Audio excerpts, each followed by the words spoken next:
وَإِذَا قَالَ سَمِعَ اللَّهُ لِمَنْ حَمِدَهُ، جب کہا سمیع اللہ لمن حمدہ رفع یدیہ تو اپنے ہاتھوں کو اٹھایا، وَإِذَا قَامَ مِن رَكْعَتَيْن رفع یدیہ، جب 2 رکعتوں سے کھڑے ہوئے تو پھر سے رفع الیدین کیا، ہاتھوں کو اٹھایا۔ وَرَفَعَ ذَلِكَ ابْنُ عُمَرَ إِلَى النَّبِي صلی اللہ علیہ وسلم، ابن عمر نے اس چیز کی نسبت نبی صلی اللہ علیہ وسلم کی طرف کی، یعنی کہ کہا کہ نبی صلی اللہ علیہ وسلم نے ایسے کیا۔ اب یہ حدیث میں نے خاص اس لیے بتایا کیونکہ بعض لوگ یہ کہتے ہیں کہ رفع الیدین پہلے ہوا کرتا تھا پھر بعد میں منسوخ کر دیا گیا۔ تو آپ بتائیے اگر کوئی چیز منسوخ کر دی گئی ہوتی تو کیا صحابی رسول تابعی کو وہ کر کے بتاتے؟ مطلب جو چیز کینسل ہو گئی، جیسے مثال کے طور پہ قبلہ پہلے کیا تھا؟ بیت المقدس۔ بیت المقدس۔ اب بتاؤ کہ کیا کوئی بیت المقدس کی طرف نماز پڑھ کے بتا سکتا ہے؟ بالکل بھی نہیں۔ کیوں نہیں کر سکتا؟ کہ منسوخ کر دیا گیا، کہ وہ کینسل ہے، منسوخ ہے۔ یعنی جو چیز منسوخ ہوتی ہے وہ چیز کرنا بالکل جائز نہیں ہوتا۔ تو اگر یہ منسوخ ہوتا، رفع الیدین کرنا اگر کینسلڈ ہوتا، منسوخ ہوتا، کینسل ہو گیا ہوتا، جیسے بیت المقدس کینسلڈ، اب صرف ہمارا قبلہ کیا ہے؟ مسجد حرم مکہ، تو ابھی کوئی بیت المقدس کی طرف، یروشلم کی طرف نماز پڑھ سکتا ہے؟ نہیں پڑھ سکتا، کیونکہ وہ منسوخ ہے۔ تو اگر یہ منسوخ ہوتا تو صحابی رسول تابعی کو بالکل کر کے نہیں بتاتے۔ اس سے کیا پتا چلتا ہے؟ اس سے کیا پتا چلتا ہے؟ یہ منسوخ نہیں ہوا ہے، نہیں ہے۔ ہاں، منسوخ نہیں ہے۔ اچھا، لوگ اس بارے میں ایک سٹوری بولتے ہیں، اور یہ سٹوری آپ کو کوئی صحیح حدیث میں تو ملے گی نہیں، ضعیف حدیث بھی نہیں ہے، بلکہ موضوع حدیث بھی اس بارے میں نہیں ہے، یعنی گڑی ہوئی حدیث میں بھی یہ سٹوری نہیں ہے جو لوگ بیان کرتے ہیں۔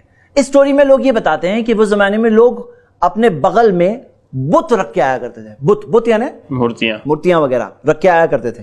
تو نبی صلی اللہ علیہ وسلم نے فرمایا کہ رفع الیدین کرو، تاکہ رفع الیدین کرنے سے، سٹوری والے کہہ رہے ہیں یہ، رفع الیدین کرنے سے وہ بت گر جائے۔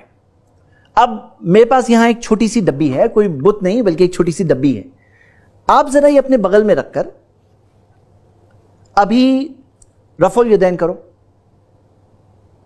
دیکھ رہے ہیں آپ لوگ رفع الیدین کرنے سے کیا وہ ڈبی گر رہی ہے؟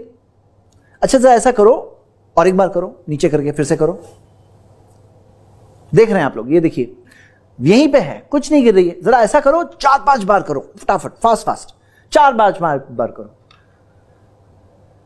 گر رہی ہے۔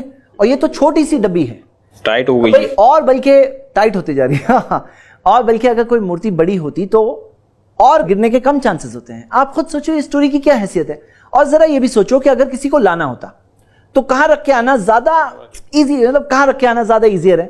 آپ سوچو کسی کو لانا ہوتا تو کہاں لاتا؟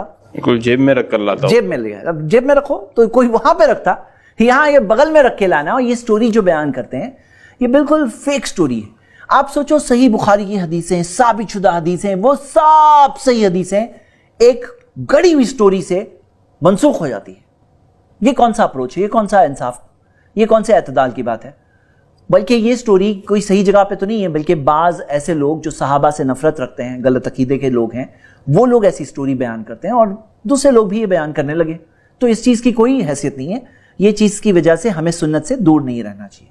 اگر آپ اس بارے میں اور سٹڈی کرنا چاہتے ہیں تو امام بخاری نے کتاب لکھی ہے جز رفع الیدین، یہ کتاب عربک میں ہے اوریجنل، آپ وہ کتاب پڑھ سکتے ہیں، اس کا اردو ترجمہ اور شرح شیخ زبیر علی زئی نے کی ہے، یہ کتاب ہے، آپ دیکھ سکتے ہیں۔ یہ کتاب آپ i+TV اکیڈمی میں کورس کے اندر جا کے ڈاؤن لوڈ بھی کر سکتے ہیں۔ اگر آپ اور سٹڈی کرنا چاہتے ہیں اور تحقیق کرنا چاہتے ہیں تو ضرور اس کتاب کو پڑھیے۔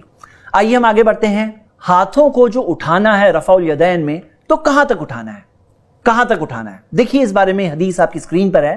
عبداللہ ابن عمر رضی اللہ عنہما بیان کرتے ہیں کہ نبی صلی اللہ علیہ وسلم اپنے ہاتھوں کو کندھے تک اٹھاتے، حذو منکبیہ، پہلی حدیث۔ اذا افتتح الصلاۃ، جب نماز شروع کرتے، واذا کبر للرکوع، اور جب رکوع میں جاتے، واذا رفع راسہ من الرکوع، جب رکوع سے سر اٹھاتے۔ کب اٹھاتے؟ اذا افتتح الصلاۃ، جب نماز شروع ہوتی تب اٹھاتے۔ وَإِذَا كَبَّرَ لِلرُّكُوعِ، جب رکوع کے لیے تکبیر کہتے تب اٹھاتے۔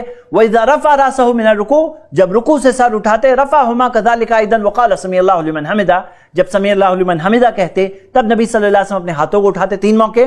وَكَانَ لَا يَفْعَلُ ذَلِكَ فِي السُّجُودِ، اور نبی صلی اللہ علیہ وسلم سجدے میں ایسا نہیں کرتے، سجدے کے حالت میں نبی صلی اللہ علیہ وسلم اپنے ہاتھوں کو نہیں اٹھاتے، یہ نارمل عمل ہے۔ لیکن کسی موقع پر بعض دوسرے صحابی نے سجدے میں بھی رفع الیدین ذکر کیا ہے، لیکن نارمل عمل تھا کہ نہیں اٹھاتے۔ کبھی کسی شاذ موقع پر نبی صلی اللہ علیہ وسلم نے سجدوں کے درمیان بھی کیا ہے، وہ کبھی عمل کرنے والی سنت ہے۔ نارمل عمل یہ ہے کہ نبی صلی اللہ علیہ وسلم تکبیر تحریمہ میں کرتے، رکوع سے پہلے، رکوع سے بعد میں، اور جیسا کہ پچھلی حدیث میں آیا ہے جب 2 رکعتوں کے بعد کھڑے ہوتے تب، جو ہم ڈیٹیل میں انشاءاللہ تب دیکھیں گے جب ہماری 2 رکعتیں انشاءاللہ نماز کی ہو جائے گی۔